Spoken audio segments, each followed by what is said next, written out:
Hello and welcome to the second video of this three-part video series. Now, in the first video we were talking about the music track that you need in order to be successful selling stock music online.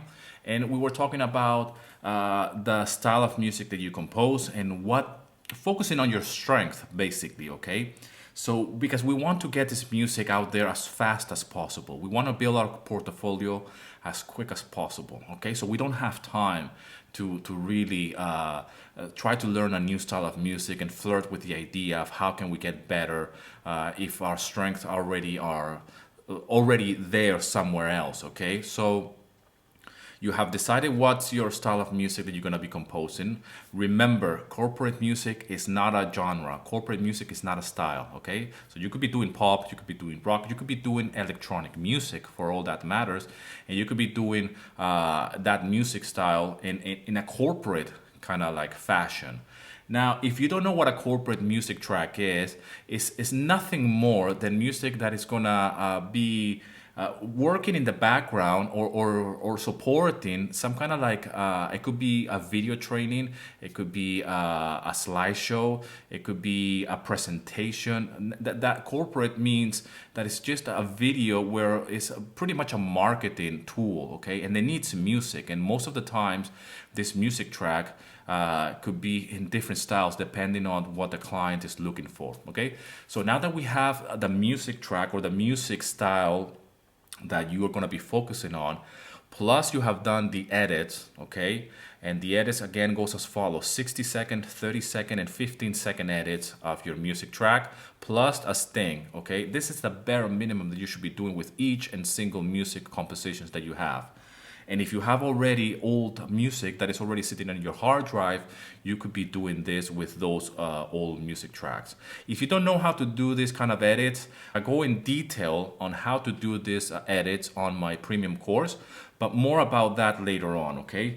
For now that you have your music, okay, you need a strategy, and that's what we're going to be focusing on this video today, our second video. What is the strategy that you're going to be following for you to get this music out there, to start selling, and to pretty much rinse and repeat, because that's the motto of selling music on marketplaces like Pond5 and Audio Jungle. It's pretty much is compose, upload, and let go. And by let go, I mean that you just forget about that music track, you detach yourself emotionally from it, it's already online, and you just have to go back from square one and repeat again. And that's the beauty of stock music, that you can compose a new music track, okay, and just really focus all of your energy there. And once it's done, you just let it go and you just upload it. And once you start seeing sales, it becomes such a joy, okay, to know that that music is being used somewhere else. You have money in the bank account, and it's a validation as well. At least that was for me in the beginning. In the beginning, it was such a good feeling to know that I was making some money with my music, to the point that it became my full-time income. That this is, if you would have told me this 5-6 years ago that this is what's going to be today, I wouldn't believe you, okay? But it is true, and this is the reason why I'm doing this training, and this is the reason why I want to share with you the strategy so you can start doing this today, okay? So you have your music track, you have the style. Let's say that you're a hip-hop artist, you like to make beats, and you are making different styles of hip-hop, okay? I'm not a hip-hop artist, but I can see that there's different styles and different subgenres, I guess, within the hip-hop style of music. So let's say that you have 10 different hip-hop tracks, you have done the edits as well, so you multiply that, each individual track plus the edits, that's quite a substantial amount of music already, okay? So the strategy will be where to upload this music tracks. Now, if you're just starting out to do royalty-free music, I will start with Pond5 and Audio Jungle. Now, why? I am involved in many libraries, but I started here. And the reason why is because these two libraries are quite big. It's a big marketplace. It has a lot of traffic, and Pond5 you can actually upload all these music tracks individually as well, all the edits. So they will be like individual files. Okay, on Audio Jungle it's a little bit different. In Audio Jungle you can upload the actual main version of the song, and then you will have the different edits with it. Okay, so for example, if you have 10 songs, you will upload 10 songs, but within those 10 songs it will come with different edits. Okay, in point 5 you can upload the main song, that's the first version or the full version, and then you can upload individually the actual different edits. And that will mean that if you have 10 songs plus the edits, that's quite a substantial amount of individual files that you could be selling on its own, which I love that, because I do sell a lot of these individual files. I might not necessarily sell the full version or the main one, but I do sell the edits for sure.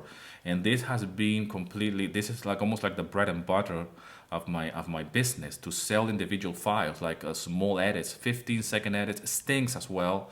If you don't know what a sting is or a bumper, again, I go in detail on these edits, which are crucial for being successful on stock music libraries in my premium course. Okay, I really break down every single aspect of how can you make an edit when it comes down to a stock music track, to have just one composition and actually break it down in edits, 60-second, and how can you go about and actually do a 30-second edit, and why you want to do this. Okay, I go in a lot of details and I break that down in step by step on how can you do that. Okay, so the strategy is that you can actually have this music now.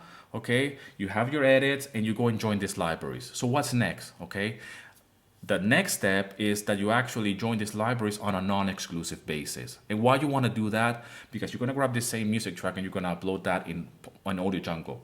And then you're going to grab those edits and those music tracks as well in Pond 5. And further down the line, you're going to join other libraries with the same music track. So what that does is that you have from one music track, not only you have the right music track, which is based on your strength, which is in this case, I guess, if you're a hip hop guy, you're really working on your craft. You're really diversifying your style by making different styles of hip hop tracks. Okay, maybe I don't know what the subgenres are of hip hop, but you're really creating different subgenres or styles of it, and creating a lot of value for the customer, and you're getting better as well as you start composing this music based on that style of music. Okay, you have your edits, and you're gonna be uploading this as a specific this files. You're gonna be planting those seeds in other libraries, non-exclusively. Okay, and what that's gonna do is you're gonna be able to test the market. You're gonna be able to see very fastly that you're gonna start making sales in one library, but the other one might not be so hot.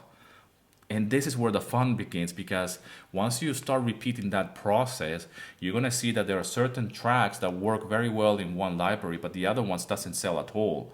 And this is an eye-opener. For me, it took me years to actually put this in place.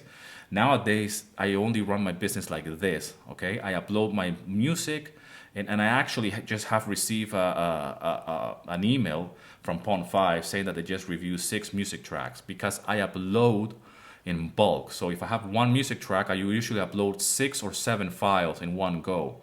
So what this do is that I have already uploaded that music track in other libraries, but I received the email today that it's been released on Pond 5. And what that allows me to do is that, because it's a non-exclusive, I have that track in other libraries already selling. Okay, but now I just received an email from Pond 5 that it's live. So more opportunities for me from one composition to make sales now in that particular marketplace. So that's a strategy.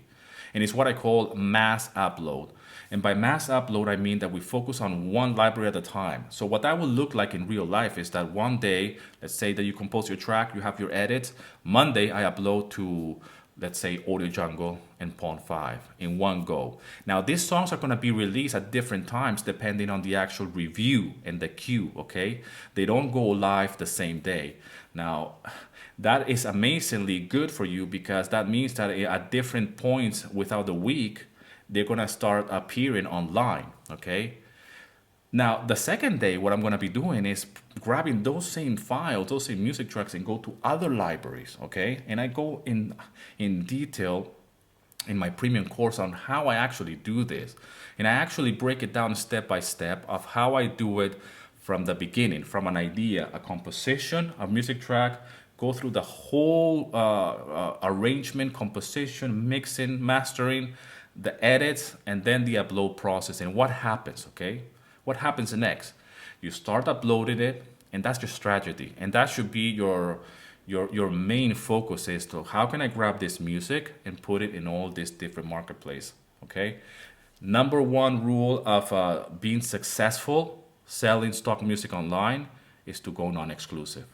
I made this mistake in the beginning of going just exclusive with one account, and I was doing great. I was over the moon. I was paying bills. I was paying everything, okay? Until that account started to slow down. And that's when I migrated, and that's when I started looking for new ways of selling my music on a non-exclusive basis. There's nothing that feels better than waking up and looking at sales. I experience this with my phone on a daily basis. But you have to expect that sale, and it's about sales, all right? So that's it for video number 2. On video number 3, we're going to be talking about the mindset and the persistence that you need, which is key to success on selling your music online, okay? So until then, I'll see you on video 3.